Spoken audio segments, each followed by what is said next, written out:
Hey guys, welcome to this video. In this video, we want to find the value of this expression. 5 divided by 1 over 10 times 5. Are you ready to solve? Let's go ahead and get started. First, we do this multiplication. 1 over 10 times 5. 5 divided by 5 equals 1. And the 10 divided by 5 gives us 2. So here we have just 1 over 2. So 5 divided by 1 over 2.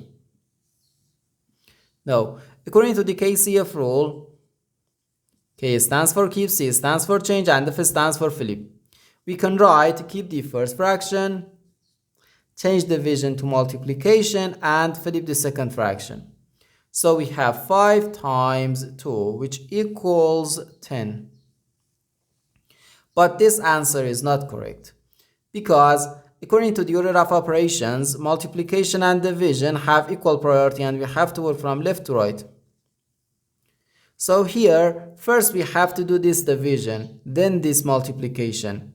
If we do this multiplication before this division, it is wrong.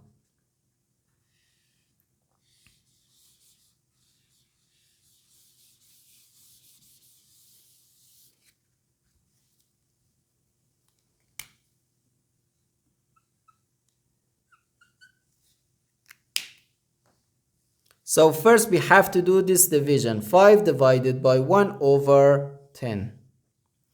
According to the KCF rule, we can write keep the first fraction, change division to multiplication, and flip the second fraction.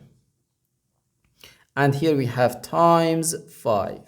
Okay? 5 times 10 gives us 50. So we have 50 times 5. Which equals 250. And this is our final answer to this problem.